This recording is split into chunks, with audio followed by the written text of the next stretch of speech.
Hi, Mystery Recapped here. Today, I'm going to explain a horror adventure movie called Minotaur. Spoilers ahead. Watch out and take care.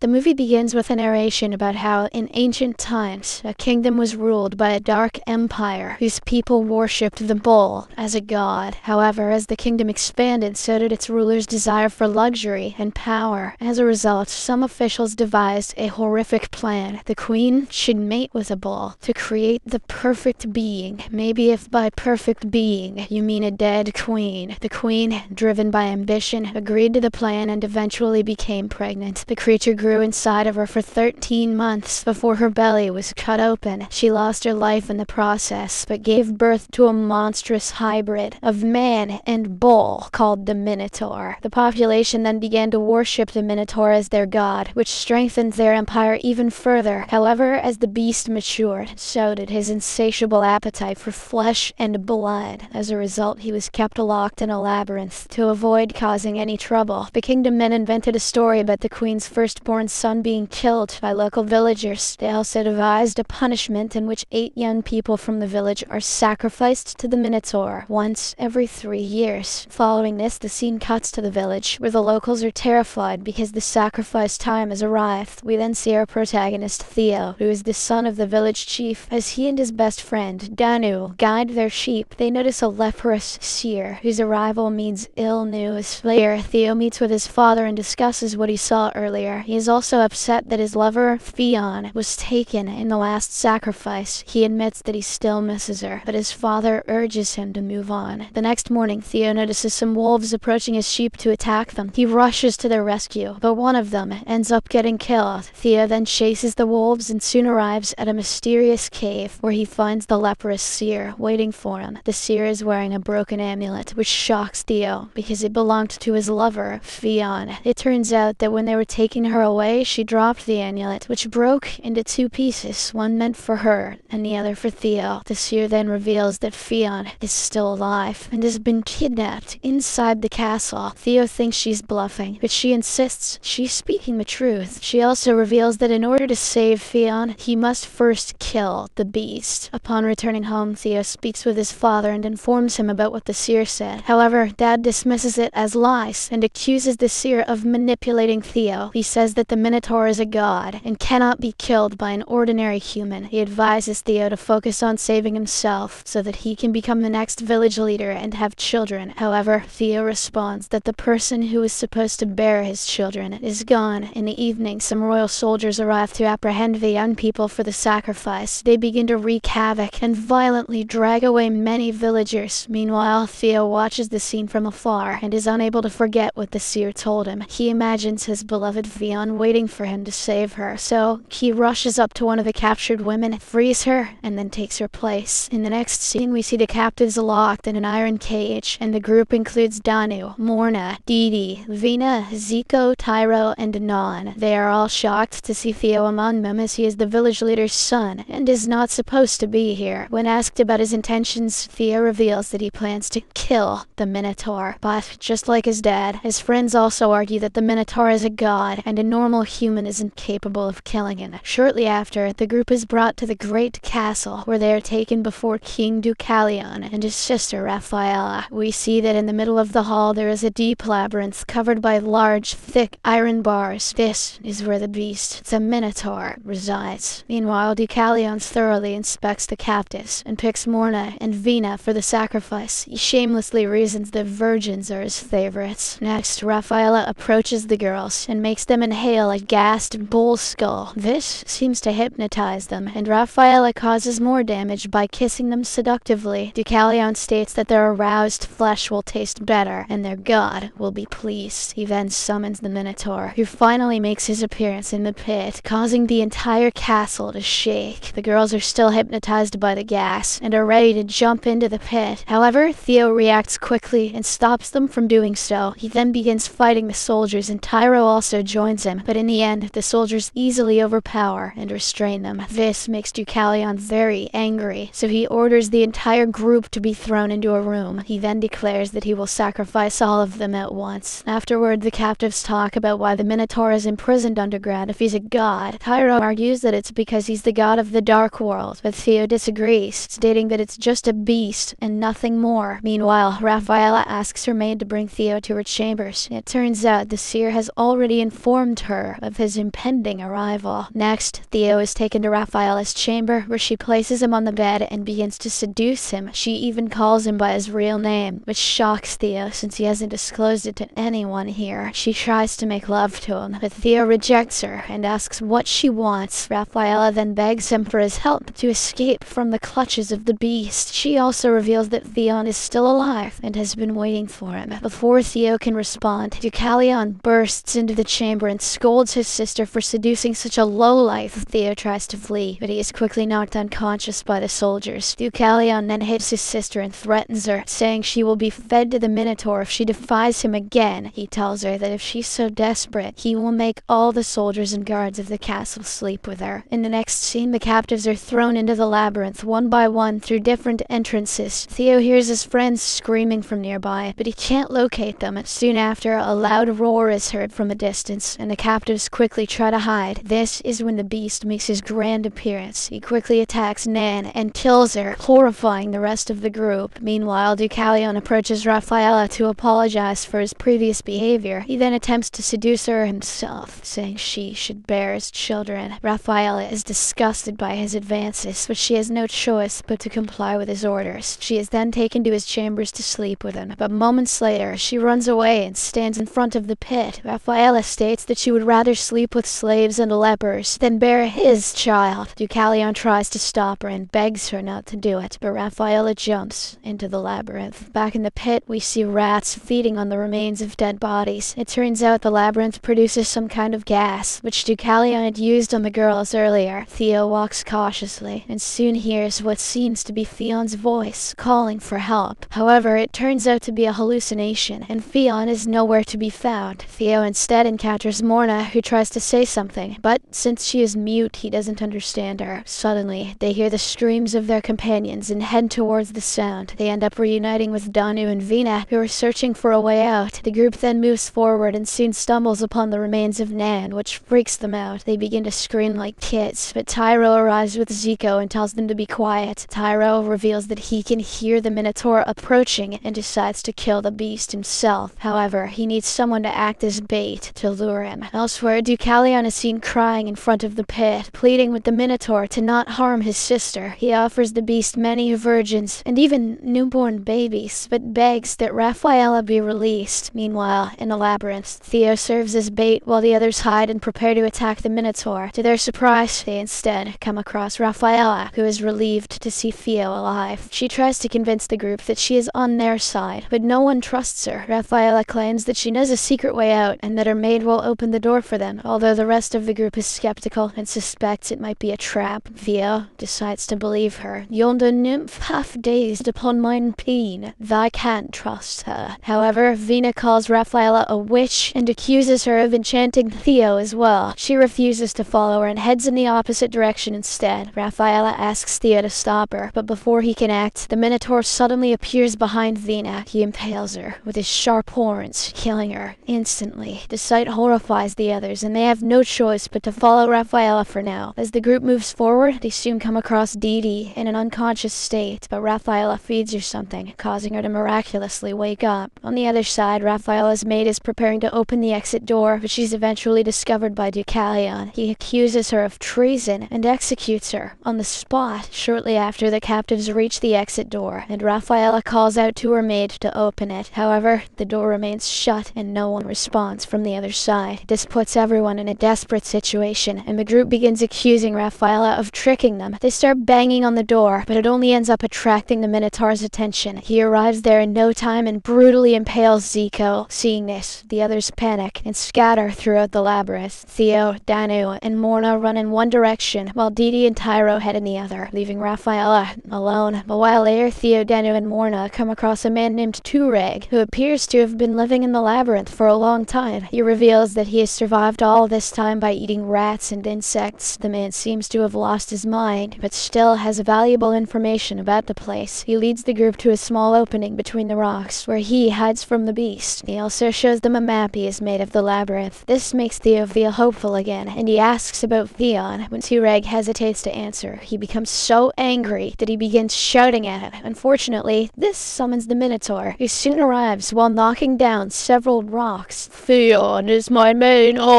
On the other hand, a desperate Deucalion orders the guards to open the door to the labyrinth. He calls out for Raphaela, but only draws the attention of the Minotaur, who then moves towards him. Deucalion quickly sacrifices the guard to the beast before slipping through the door and locking it behind him. He cries about not getting his sister back, while the Minotaur murders the guard inside. Elsewhere, Tureg finally points out Theon's location on the map, which makes Theo very happy. Next, we see Didi and Tyro attempting to climb up a wall to escape. Tyro manages to reach the top, grabs onto one of the iron bars, and urges Didi to come up as well. He even extends his hand and encourages her to hurry. However, Didi is terrified when she hears the beast approaching close. Tyro begs her not to look down, but she does exactly that and begins screaming in fear. She eventually falls into the pit, where the beast devours her in seconds. In another scene, Theo finally arrives at Theon's location and finds her. He's overjoyed to see her after such a long time, and Theon reveals that she has been waiting for him. But as they embrace, she suddenly turns into a corpse, and Theo realizes he was only hallucinating. He bursts into tears, finally realizing that Theon is truly gone, and he will never see her again. Not far away, Danu begins searching for Theo and calls out to him. Unfortunately, he is soon found by the Minotaur and eliminated. His screams echo throughout the labyrinth, and Theo is distraught that he couldn't save his best friend. In his anger, he throws his amulet against the labyrinth walls. This generates a spark that ignites a small fire, leaving him in shock. Moments later, Theo is approached by Raphaela, who is surprisingly still alive. The two then engage in a tense conversation, and she finally reveals the truth about the Minotaur. Raphaela admits that it was the beast who killed the oldest prince, but to avoid embarrassment, the royal family blamed the villagers. They also created the fake punishment of bringing 8 villagers as sacrifices. Furthermore, Theon has long been dead, and the seer lied to Theo to lure him here to kill the beast. She then tells him that he's their only hope, and urges him to eliminate the Minotaur once and for all. After this, Raphaela leads Theo deep into the labyrinth, from which they extract the hallucination-inducing gas. Theo has figured out by this point that the gas is highly sensitive to fire. While the two are talking, the Minotaur suddenly arrives at the scene. Before he can launch an attack, Tyro also shows up and confronts the beast. Taking advantage of this distraction, Theo takes Raphaela to a nearby stream and asks her to stay in the water. But when he returns to the fight, he is horrified to see that Tyro has been impaled brutally. With no other options, Theo decides to confront the beast head-on. He provokes the Minotaur and urges him to attack him. The latter takes the bait and charges towards him in rage, but Theo dodges the blow at the last second. This causes the Minotaur to crash into the wall, causing significant injuries and even breaking one of his horns. With the beast now vulnerable, Theo uses his amulet to generate another spark on the walls. This causes a massive explosion, which spreads fire throughout the labyrinth and into the castle halls. Fortunately, Theo and Raphaela manage to survive by hiding in a swamp, but they're horrified to discover that the Minotaur is still not dead. He attacks Theo once more, but the latter thrusts one of his broken horns into his mouth. The injured beast then crashes into a rock, which drives the horn through his head, and eventually kills him. After the villain is finally dead, Theo and Raphaela depart from there. They soon come across Tureg and Morna, who have taken refuge from the fire at the edge of the labyrinth. The group then arrives outside to find the castle in ruins, and Deucalion fatally wounded on the floor. He is relieved to see his sister alive and asks her to help him. However, Raphaela responds by kissing him goodbye and suffocates him to death. Now that the Minotaur and King Deucalion are eliminated, the Dark Empire crumbles, and Theo becomes a legend for slaying the monster.